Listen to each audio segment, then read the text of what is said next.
Pemberantasan korupsi adalah salah satu topik yang paling disorot selama pemerintahan Joko Widodo yang memasuki 8 tahun. Para penggiat anti korupsi umumnya menganggap bahwa komitmen pemberantasan korupsi pada era Jokowi telah memudar. Revisi Undang-Undang Komisi Pemberantasan Korupsi hingga tes wawasan kebangsaan KPK yang menyingkirkan sejumlah penyidik senior lembaga anti korupsi menjadi dua indikator lemahnya komitmen pemberantasan korupsi pada era kepemimpinan Presiden Jokowi. Indikator lain yang patut disorot adalah stagnasi Corruption Perception Index (CPI) atau Indeks Persepsi Korupsi Indonesia. Indeks persepsi korupsi adalah sebuah penilaian indikator korupsi suatu negara yang dilakukan oleh Transparansi Internasional.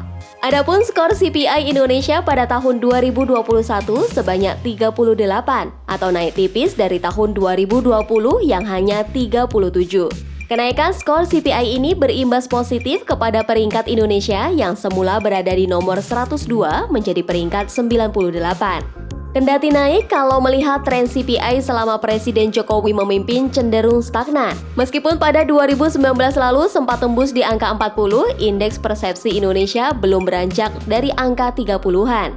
Kendati terjadi stagnasi, ada beberapa pengungkapan kasus korupsi pada masa pemerintahan Jokowi yang perlu diapresiasi.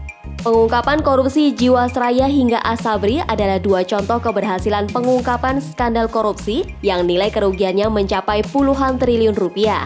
Namun, pada September lalu, kasus korupsi kembali menjadi sorotan lantaran sebanyak 23 narapidana koruptor mendapat bebas bersyarat. Di antaranya, mantan hakim pada Mahkamah Konstitusi Patrialis Akbar, mantan Menteri Agama Surya Dharma Ali, dan mantan Gubernur Jambi Zumi Zola, mantan Jaksa Pinangki Sirna Malasari hingga mantan Gubernur Banten Ratu Atut Khosia. Sementara itu, survei terbaru Indikator Politik Indonesia yang dilakukan pada 11 hingga 17 Agustus 2022 dalam bidang penegakan hukum secara keseluruhan mendapat sorotan negatif dari masyarakat. Sebanyak 37,7% masyarakat menyatakan kondisi penegakan hukum saat ini buruk dan sangat buruk. Sementara yang menyatakan baik dan sangat baik hanya 29,5%. Sisanya 26,5% menyatakan kondisi penegakan hukum sedang dan 6,4% menyatakan tidak tahu atau tidak menjawab. Faktor terbesar yang mempengaruhi kepercayaan publik dalam penegakan hukum terkini salah satunya penanganan perkara kasus Verdi Sambo.